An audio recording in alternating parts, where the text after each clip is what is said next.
நெல்மணி kitchen. இன்றைக்கி நம்ம பார்க்க போகிற recipe egg mushroom masala fry. எப்படி பண்ணலான்னு பார்க்குறதுக்கு முன்னாடி நம்ம நெல்மணி கிச்சன் சேனலை சப்ஸ்கிரைப் பண்ணிக்கோங்க. பக்கத்தில் இருக்கிற பெல் பட்டனை கிளிக் பண்ணிக்கோங்க. நான் போடுற வீடியோஸ் உங்களுக்கு நோட்டிஃபிகேஷனாக வரும். இப்போது எப்படி பண்ணலாங்கிறத பார்க்கலாம் வாங்க. ஃபர்ஸ்ட் வந்துட்டு மஷ்ரூம் ஃப்ரைக்கு முக்கியமான இன்க்ரீடியன்ஸை ரெடி பண்ணிக்கலாம். அதுக்கு ஒரு 10 சின்ன வெங்காயம் எடுத்திருக்கேன்,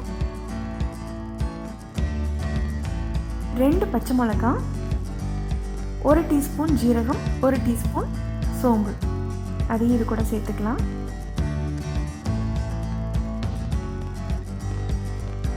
ரெண்டு கொத்து கருவேப்பிலை, அதையும் சேர்த்துக்கலாம். இது எல்லாத்தையுமே தண்ணி விடாமல் அரைச்சி எடுத்துக்கலாம்.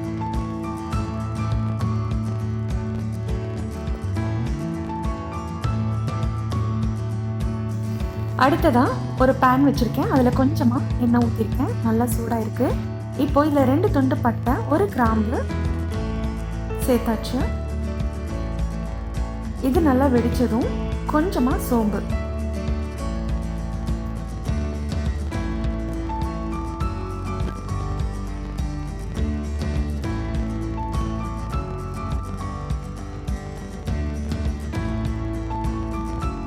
சோம்பு பட்டை எல்லாமே நல்லா வெடிச்சதுக்கப்புறம் 3 பெரிய வெங்காயம் நல்லா பொடியாக கட் பண்ணி வச்சுருக்கேன், அதை இப்போ சேர்த்துக்கலாம்.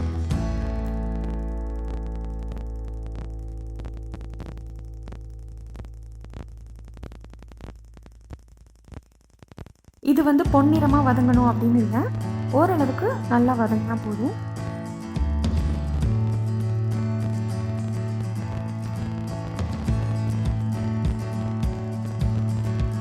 இது இப்போ கொஞ்ச நேரம் வதங்கட்டும்.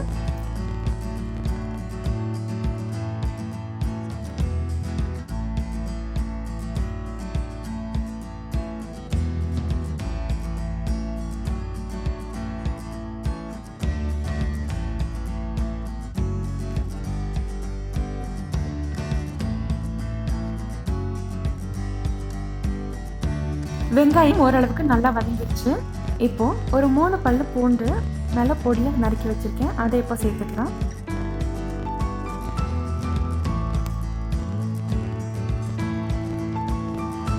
கருவேப்பிலை ஜீரகம் சோம்பு அரைச்ச மசாலாவை இது கூட சேர்த்துக்கலாம். எல்லாத்தையும் நல்லா கலந்து விட்டு இது கொஞ்ச நேரம் நல்லா வேகட்டும்.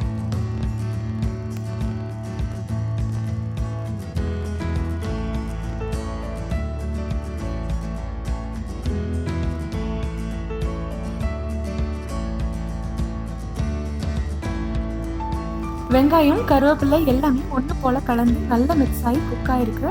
இப்போ மசாலா ஆட் பண்ணிக்கலாம். 1/2 டீஸ்பூன் மல்லித்தூள், 1/2 டீஸ்பூன் மிளகாத்தூள், 1/2 டீஸ்பூன் மஞ்சள் தூள், 1/2 டீஸ்பூன் கரம் மசாலா.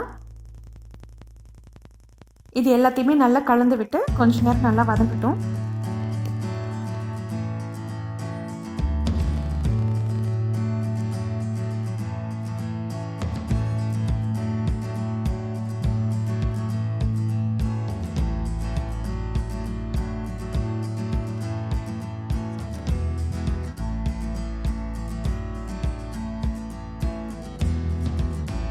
மசாலா எல்லாமே நல்லா மிக்ஸ் ஆகி நல்லா குக் ஆகிருக்கு.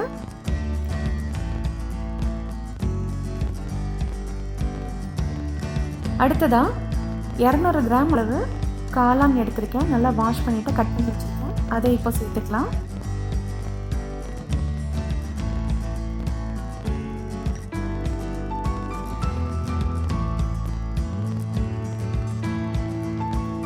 இது எல்லாத்தையும் நல்லா மிக்ஸ் பண்ணிக்கலாம். மிக்ஸ் பண்ணிட்டு பார்க்கலாம். நல்லா மிக்ஸ் பண்ணதுக்கப்புறம் கொஞ்சமாக தண்ணி விட்டுக்கலாம். இந்த தண்ணி வந்து காளான் கொஞ்சம் வேகிறதுக்காக மட்டும். தேவையான அளவு உப்பு சேர்த்துக்கலாம். நல்லா கலந்து விட்டுட்டு இது கொஞ்சம் நேரம் வேகட்டும். தண்ணி நல்லா வற்றணும்.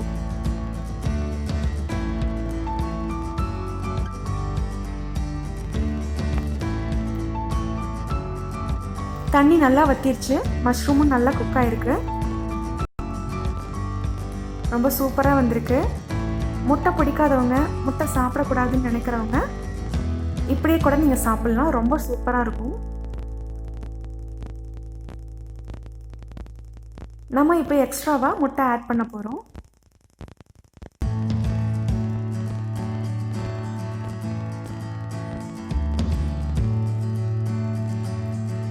ஒரு 3 முட்டை எடுத்திருக்கேன், அதை இப்போ சேர்த்துக்கலாம்.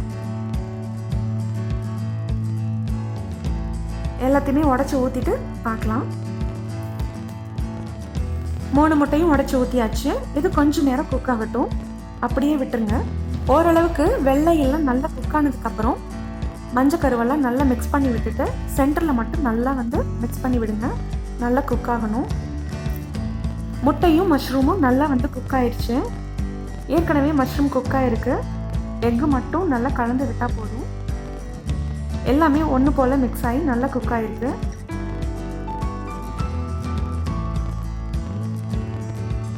இப்போ இது ரெடி ஆயிடுச்சு. நம்ம பிளேட்டுக்கு மாற்றிக்கலாம்.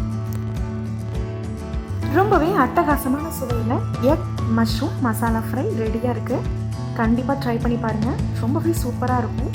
எப்படி இருந்ததுன்னு ட்ரை பண்ணி பார்த்துட்டு உங்களோட கமெண்ட்ஸை ஷேர் பண்ணிக்கோங்க. இந்த ரெசிபி உங்களுக்கு பிடிச்சிருந்தா லைக் பண்ணுங்கள், ஷேர் பண்ணுங்கள். மறக்காமல் நெல்மணி கிச்சனை சப்ஸ்கிரைப் பண்ணிக்கோங்க. பக்கத்தில் இருக்கிற பெல் பட்டனையும் கிளிக் பண்ணிக்கோங்க. இதே மாதிரி டிஃப்ரெண்ட்டான ரெசிபீஸோட நெக்ஸ்ட் வீடியோவில் பார்க்கலாம். பாய்.